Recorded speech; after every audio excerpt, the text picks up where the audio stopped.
I moved into my new house a few weeks ago. I was 33 and still reeling from a rough breakup. The house was in a quiet neighborhood with trees lining the streets.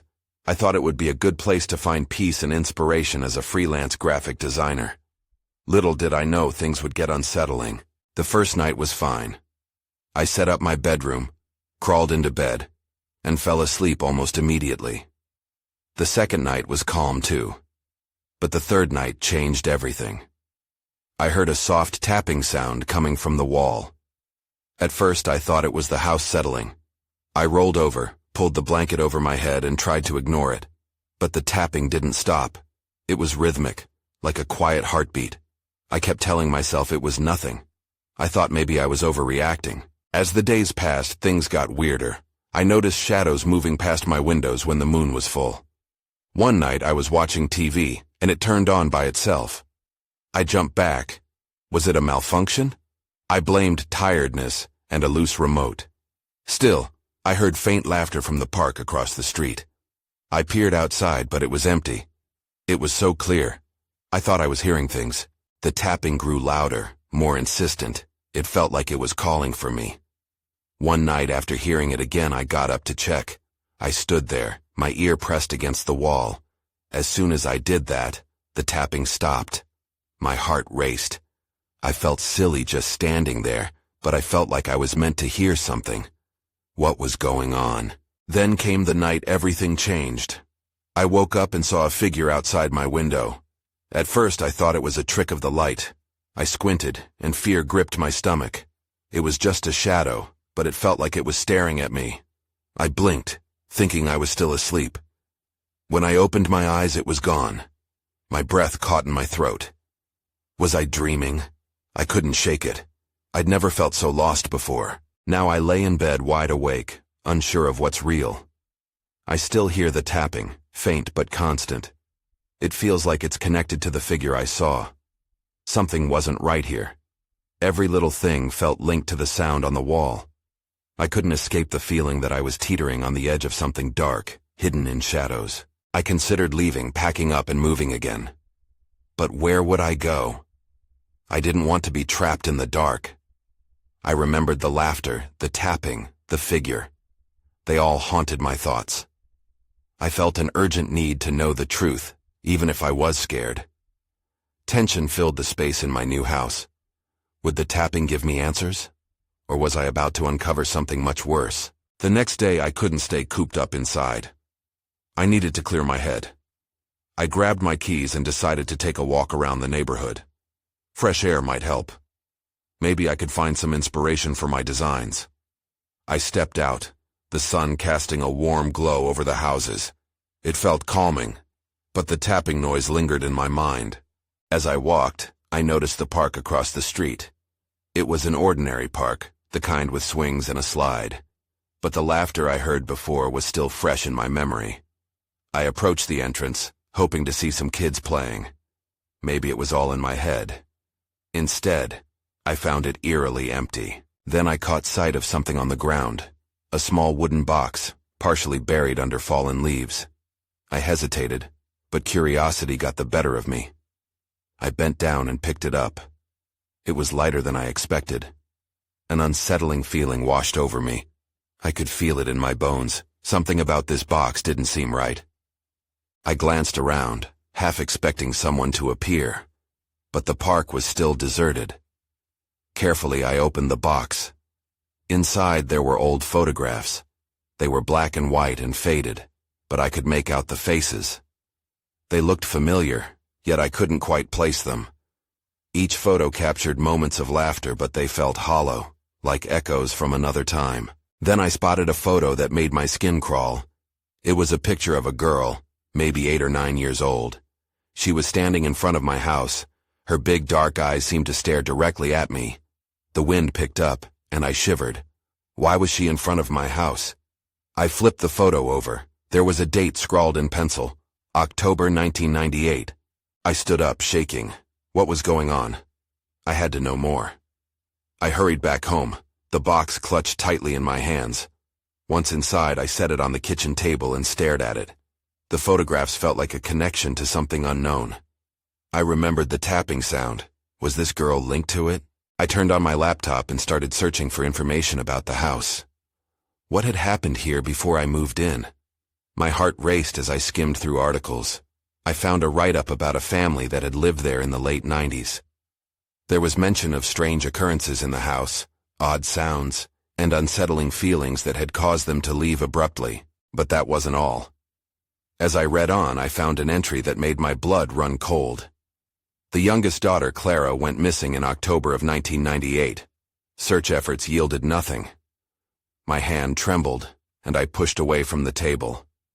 I couldn't ignore the connection. Clara, the girl in the photo. That's when I noticed a shadow flickering past my window. My heart stopped. It couldn't be.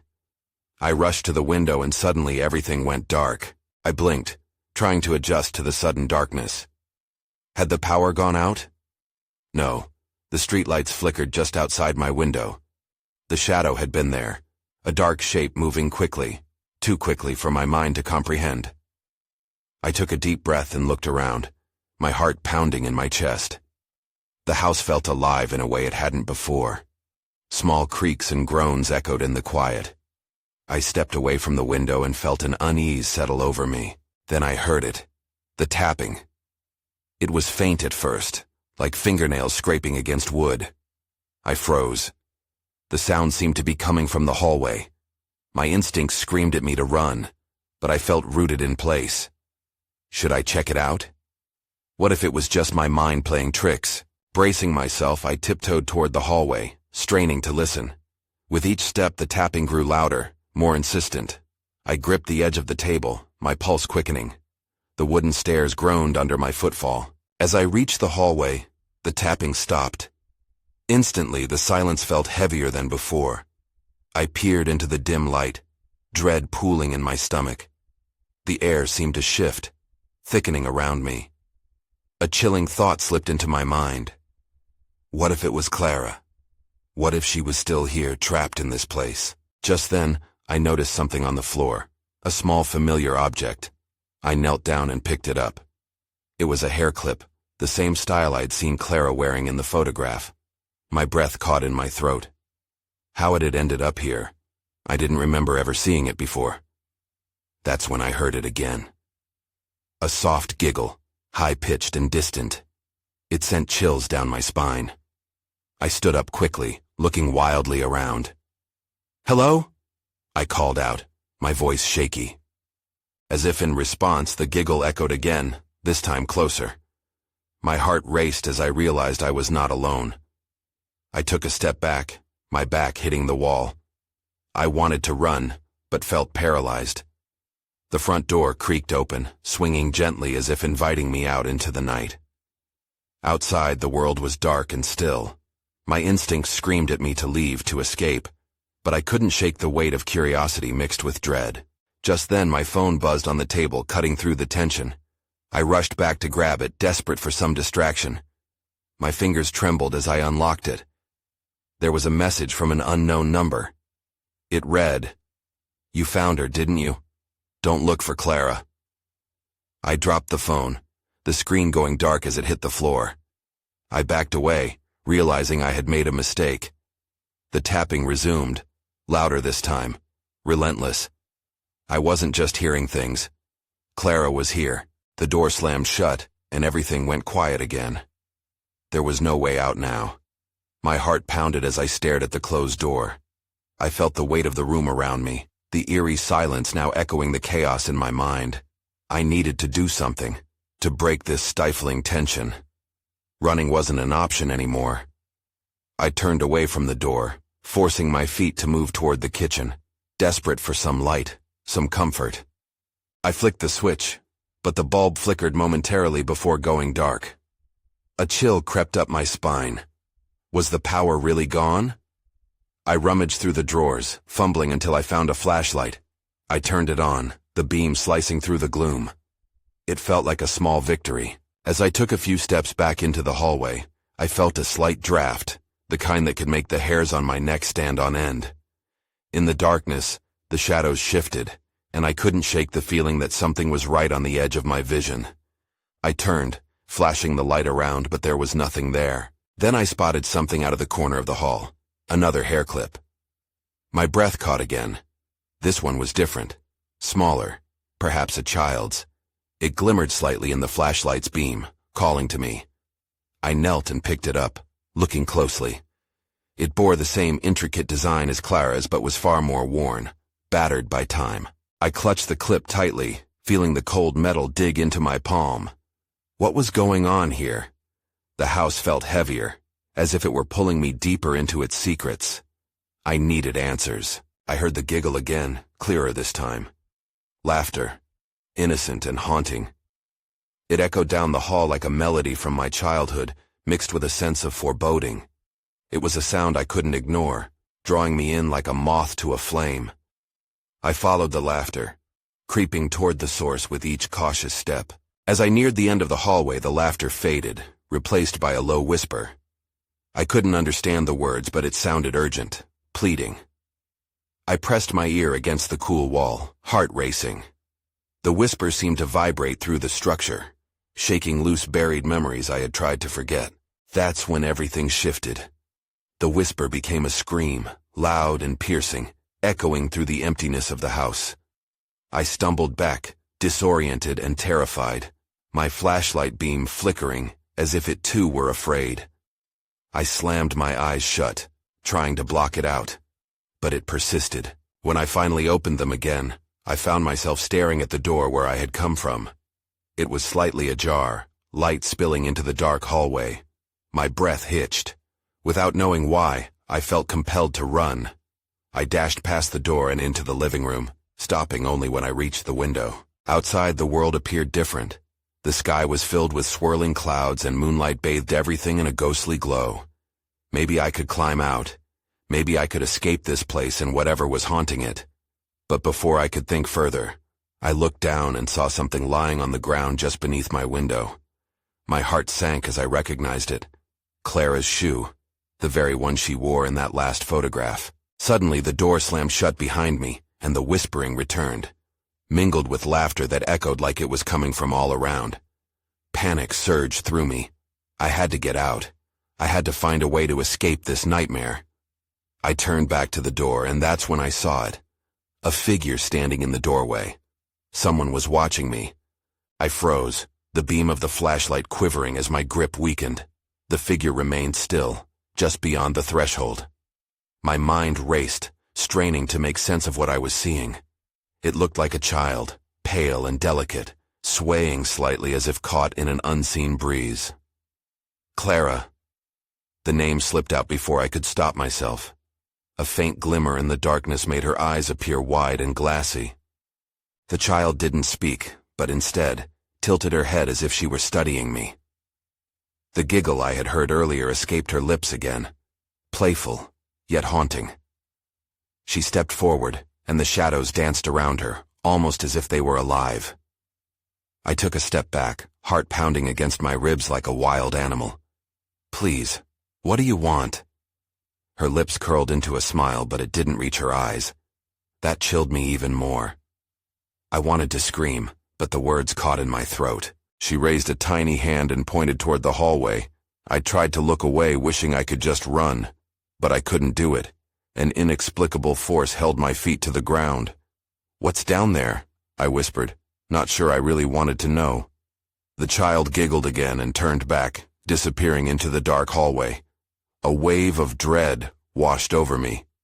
I hesitated, glancing back at the window, then at the door. The giggles faded, replaced by soft whispers that beckoned like a siren's call. With each pulse of my heartbeat, my fear raged within me. I had to see, had to understand whatever was lurking in the dark.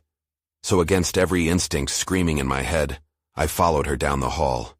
The air grew colder, wrapping around me like a heavy blanket.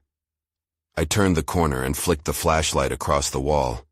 It illuminated peeling wallpaper, a faded family portrait, and a doorway partially obscured by shadows. That was when I saw it. A ragged, dusty playroom filled with forgotten toys. The child was huddled in the corner, clutching something I couldn't quite make out. As I approached, the soft lights from my flashlight caught the object, revealing it to be a handmade doll. It looked eerily familiar, its face marred and its dress tattered. An uneasy feeling settled in my stomach as I recognized it. It was similar to one I once had as a child, a doll my own sister used to play with. "Clara?" I whispered, wanting to confirm she was really here. Her head turned toward me, a solemn expression replacing the earlier mischief. It was as if she was lost in some emotional maze, caught between joy and sorrow. Then, out of nowhere, the door slammed shut with a deafening bang. The force rattled the walls and sent a rush of fear coursing through me. I spun around and pressed my body against the door, heart racing at what could be happening just outside. "Let me out!" I shouted, panic rising in my throat. But even as I yelled, the whispers returned, this time rising to a fever pitch, filling my mind with incoherent thoughts. They were warning me, begging me to listen. And that's when I heard it, an unmistakable, anguished cry that cut through the noise. The sound froze me in place, and for a moment all I could do was stare at Clara, whose expression mirroring my growing dread. I realized then that whatever was down here wasn't just a memory. It was a part of something much darker and far more dangerous. And what if Clara wasn't the only one trapped in this house? Before I could fully grasp the weight of the thought, the whispers turned to screams, shaking the air around me. I wanted nothing more than to escape, but with the door sealed tight, I felt the suffocating grip of fear closing in. I backed away from the door, my heart racing and prepared to face whatever came next. I had to find a way out before it was too late. But just as I turned, a new sound cut through the air, a slow, deliberate clapping echoing ominously from the shadows. I turned slowly, flashlight trembling in my grip. The clapping grew louder, slow and mocking. It came from somewhere deep within the playroom, blending with the echoes of those terrifying whispers. I wanted to scream, but I bit down on my tongue, forcing myself to remain quiet. "Who's there?" My voice sounded small, almost lost in the oppressive atmosphere. Clara stood frozen beside me, clutching the doll tightly to her chest, eyes wide and brimming with innocence yet tinged by fear. The clapping paused suddenly, leaving the room in heavy silence. I strained my ears, searching for any hint of movement. It felt as if the very house was holding its breath, waiting, watching. In the dim light, I could make out the corners of the room. Broken toys scattered like fallen soldiers, dust motes dancing in the beam of my flashlight. I stepped further into the playroom, convinced I would uncover the source of that sinister sound. But deep down, a voice in my head screamed for me to stop, to run away. Then, from the shadowy recesses of the room, a figure emerged. It was tall and draped in a tattered cloak, face obscured by darkness. The only feature I could make out were two piercing eyes that glinted like shards of ice. I inched back, collapsing against the wall. "What do you want?" I croaked, barely able to form the words. The figure remained silent but started to move closer, long fingers extending toward Clara. The child didn't budge, though. Instead, she tightened her grip on the doll, her eyes locked on the figure. Fear mingled with something that looked like recognition. "Stay away from her," I yelled, adrenaline flooding my system. I felt the weight of the darkness pressing in, an invisible hand clenching around my throat. The figure halted, tilting its head as if considering my command. Then, just like that, it vanished into the shadows, leaving only the faint traces of its presence behind. I blinked in disbelief, heart hammering against my chest. But the relief was short-lived. The air shifted, and I heard Clara whisper softly, "He's not here to hurt us." "What do you mean?" I asked, confusion swirling in my mind. But Clara only turned to the spot where the figure had been, her face softening. "He's looking for me. He wants me to come play," she said, a haunting smile forming on her lips. "Clara, no. We need to get out of here." Panic laced my words, but she didn't seem to hear me. Instead, she stepped forward, as if drawn to the remaining shadows like a moth to a flame. My heart raced. I rushed after her, grabbing her hand, trying to pull her back. "Don't go closer." Just then the clapping returned, louder this time. It echoed through the room like a sinister rhythm, amplifying the chaos in my mind. A gust of cold wind swept through, extinguishing my flashlight and plunging us into darkness. I felt Clara's tiny hand slip from mine and panic gripped me. "Clara!" I shouted, desperately swiping the air around me, searching for her. "Where are you?" Then a voice filled my head. The rhythmic clapping transformed into a low chant, taunting and echoing off the walls. I stumbled, disoriented, trying to find her in the pitch-black room. That's when a harsh light flared. I squinted through the brightness, my breath catching in my throat. Clara was standing in the center of the room, the figure beside her, extending its hand. I wanted to scream, to cry out, but the sight paralyzed me. Clara looked up at the figure with wide eyes, as if waiting for something I couldn't fathom. And then, everything went dark once more. I jolted awake, my heart pounding in my ears. The darkness wrapped around me like a suffocating blanket. I couldn't see Clara, couldn't hear her. All that surrounded me was an eerie silence, punctuated only by the sound of my breathing. I fumbled for the flashlight, fingers trembling. It clicked on, the beam cutting through the dense shadows, but I found myself alone in the playroom. The chill in the air had deepened, creating an uneasy knot in my stomach. "Clara?" My voice cracked as I called out, but there was no response. I scanned the room, my pulse quickening. Maybe she was hiding, playing a strange game, but I knew this was different. The atmosphere felt wrong, heavy with an unseen presence that sent shivers crawling down my spine. Something had happened while I wasn't looking. I could feel it in my bones. I sprinted toward the doorway, but freezing in my tracks, I froze as I heard it. A gentle humming resonating from a dark corner, a lullaby that was both familiar and unsettling. The sound pulled at my heart, dragging me back towards the shadows despite every instinct telling me to run. As I edged closer, the singing morphed into whispers, indistinct yet urgent. It was coming from behind a pile of old forgotten furniture. My body shook, but I took a hesitant step forward. "Clara," I whispered, hoping against hope. Then, I saw it. A flicker of movement. It was the doll she had been holding, a single eye reflecting the light. I knelt down, reaching out to pick it up, and that was when the whispers grew louder, merging into a cacophony of voices that were both beckoning and accusing. "Come play," they seemed to chant, weaving through the air around me. The voices buzzed like a swarm of angry bees, suffocating and oppressive. I dropped the doll, backing away, and started to breathe heavily. The wall was pressing against my back, leaving me with nowhere to go. That's when the humming stopped, replaced by an ominous silence. Then, as I turned to flee, I stumbled over a toy, one of the rickety jack-in-the-boxes that had been hidden in the piles. With a twist of the mechanism, the lid popped open, and a disjointed figure sprang out, twisted and smiling. The face was obscured, yet somehow, I felt like I knew it. Panic surged again, and I bolted back, nearly tripping over my own feet. I whirled to see a shadow flit across the doorway, a fleeting glimpse of the towering figure. My pulse raced as I fought against the urge to scream. I had to find Clara. Panic and desperation surged through me. If whatever that was, whatever I had seen, was with her. "Clara!" I surged forward, hoping she was safe, willing the flashlight to lead me back to her. The playroom twisted into a maze of shadows, each corner whispering my name, trying to pull me further into its grasp. Just as I rounded a towering stack of chairs, I froze. There she was, standing at the far end, her back to me, and the figure looming over her. My heart sank, and I couldn't breathe. The figure was more defined now, looming over Clara with those ice-like eyes fixed on me. "Clara," I called again, attempting to hide the tremble in my voice.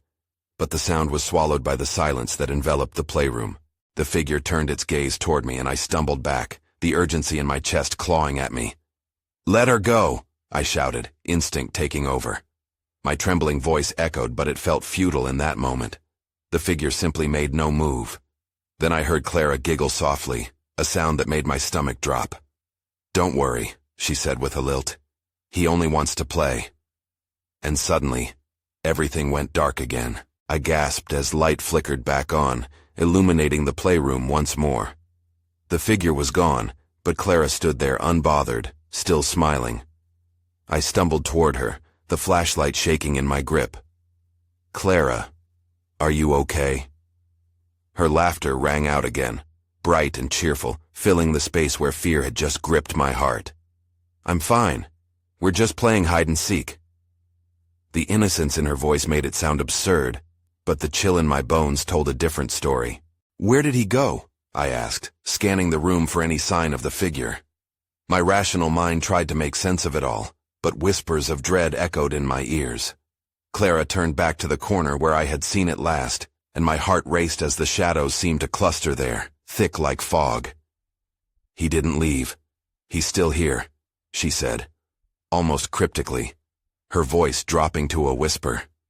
I could feel sweat pooling at the back of my neck. "He just wants to play with us."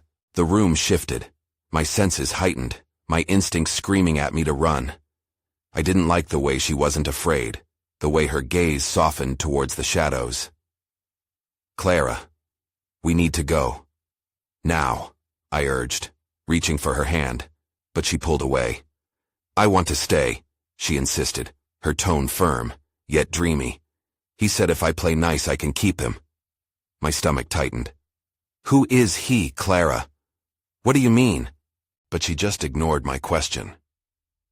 The light flickered again, this time dimming until the air grew heavy. I felt a cold draft wrapping around my legs, tugging me back as an unseen weight fell on my chest. "Clara." Suddenly, the toys around us began to shift. The dolls, once lifeless, now seemed to twitch, their painted eyes glimmering with a feral gleam. The audio of their laughter filled the space, harmonizing with Clara's giggles. "See? They want to join too," she said, appearing entranced. I took a step back, scanning the floor. "We need to leave, Clara. This isn't safe." But my plea fell on deaf ears. The room trembled, shadows crawling toward me like a living thing. I turned to head for the door, but it slammed shut, banking the beam from the flashlight in dark relief. "Why are you being so mean?" Clara's sweet voice turned sharp. "He doesn't like it when you're scared." The smile still sat on her face, but I felt an icy shiver run through me, pinning me in place. "Clara, listen to me. We can't stay." As I reached for the door, the sound of the jack-in-the-box erupted behind me, a heart-stopping note of discord. The figure reappeared at the edge of my vision, slowly floating towards us, its shape distorted and unearthly. I felt paralyzed. And then Clara giggled again, her hand floating to her mouth in mock surprise. "Playtime is just beginning," she sang, words laced with something deeper, something darker. That's when I felt it, a sharp tug at my fingertips, a cool presence binding me to this moment. I turned to look back at her just as she let out a delighted shriek. The shadows pulsed around Clara, twisting together, and I realized I had only begun to scratch the surface of what this house held. And then, everything went black once more. I blinked, disoriented, as the lights flickered back to life. I was on the floor, my palms pressed against the cold carpet, heart pounding against my ribs. Clara was gone, and the room was still. Too still. The toys lay scattered, innocuous once more, their laughter silent. "Clara!" I called, my voice echoing in the eerie quiet. My throat felt dry. I pushed myself to my feet and looked around, desperate to catch sight of her. The door stood firmly shut, taunting me. I pulled at the handle, but it didn't budge. Panic surged within me. Taking a deep breath, I turned back to scan the room again. Shadows clung to the corners, curling and stretching as if alive, whispering secrets I couldn't understand. I stepped forward, carefully maneuvering past a doll that now lay on its side, gaze fixed upwards. "Clara!" I shouted again, louder this time. I had to keep my voice steady. My mind raced with thoughts of the figure. What was it? Was it dangerous? Guilt washed over me. I should have protected Clara. I moved toward the window next with a plan forming. If I could just climb out, I could find help. But as I reached it, the glass grew cold to the touch. I felt a jolt of warmth at my back. It was the kind of warmth that shouldn't be there, not in this nefarious setting. Then I heard it, a faint giggle echoing from the hallway. My heart dropped. "Clara?" Summoning my courage, I opened the door slowly. It creaked loudly, like a warning. I stepped into the dim corridor, my flashlight beam slicing through the murk. Everything felt different, heavy with an unbearable tension.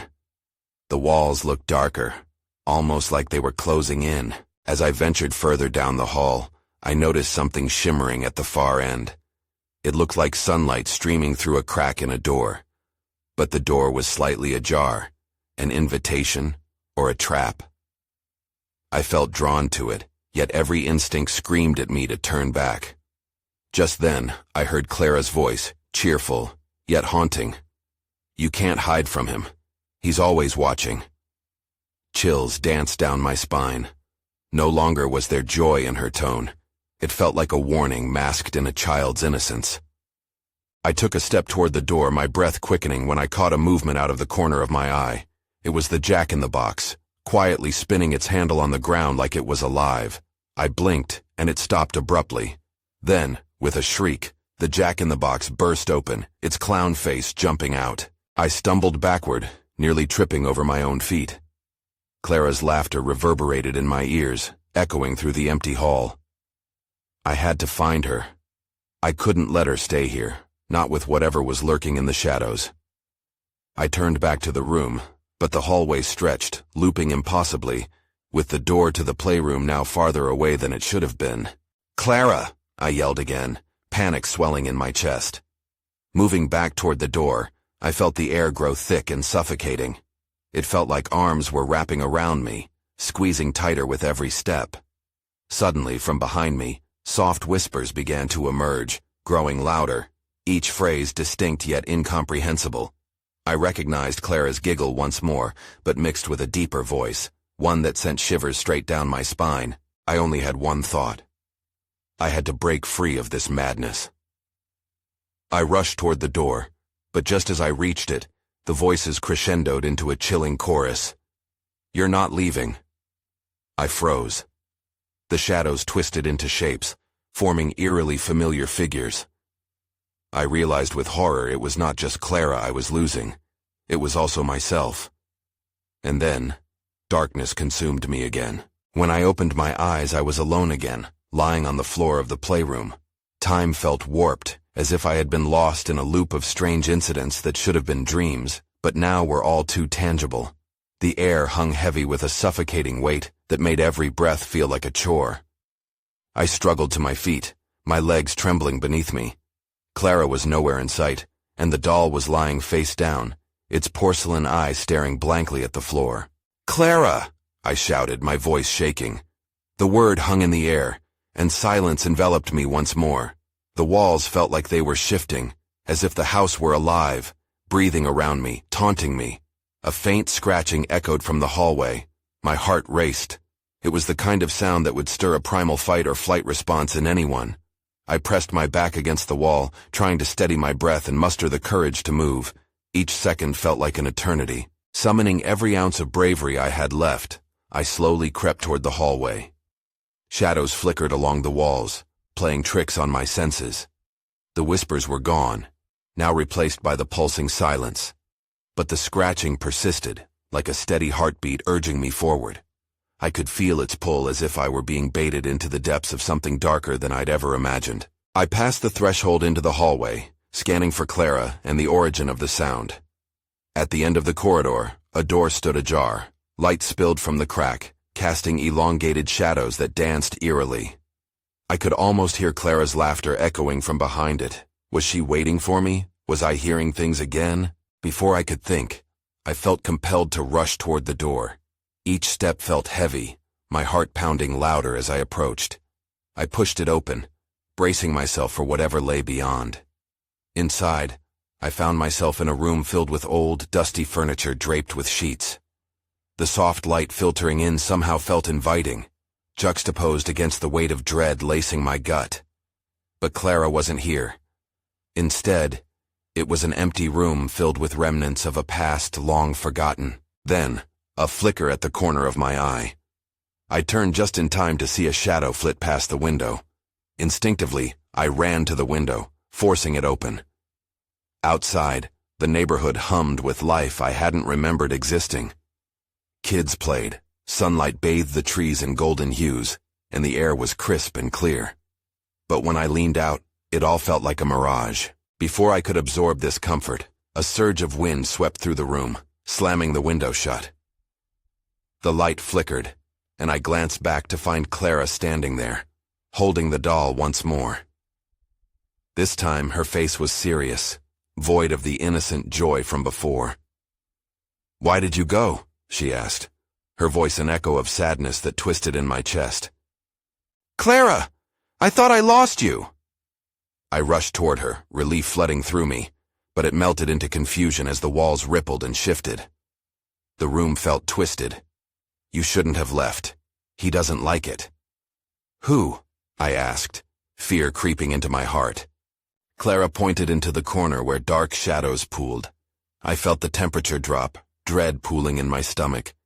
I turned slowly, and there it was, the figure looming beside the doorway, watching, knowing, waiting. I felt its gaze pierce through me, as though it could swallow me whole. "Clara, we have to go. Now!" I shouted, panic edging my voice. But she stayed rooted to the spot, looking at the figure, the doll gripped tightly in her hands. "We can't leave without playing." "No, we can't play with him." My voice wavered, a frantic plea. The figure moved closer, and suddenly I understood. Clara was not just a lost child, she was part of this. The laughter, the whispers. They weren't lost or forgotten. They were alive and yearning for something to play with, and I was the new pawn in this twisted game.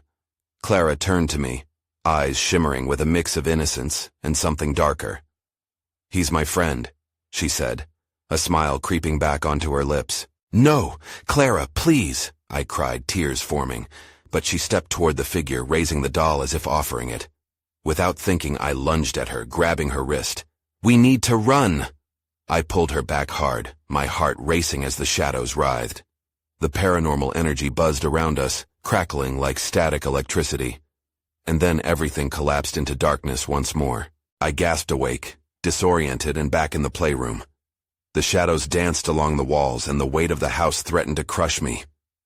Dread filled the air as I pored over my surroundings, every corner cloaked in uncertainty. Had it even happened? Was Clara gone? As I got to my feet, the faint tapping returned, echoing against the walls, resonating through my cold skin. The door creaked open slightly, a beckoning. I moved toward it, hesitant but determined to see the world unfurl, to finally get out of this labyrinth of horrors or seek out Clara one last time. But as I crossed the threshold, that familiar sense of weightlessness fell upon me, the shadows beckoning me back again. Whatever the truth was, it lurked in the corners of this house, waiting for me to return, to play its game. I turned to face the room one last time, unsure if I would ever understand the secrets it held. And just before I stepped into the light beyond, I swore I heard Clara's laughter, softer yet mixed with something deeper, something darker, a sound that would haunt me long after I left, holding on to a secret as old as time itself. I finally left the house, the shadows pulling at my heels, the questions lingering. Was it real? Was it all in my head? Or was the darkness of the house simply waiting for its next game? As I closed the door behind me, I couldn't shake the feeling it would never truly let me go.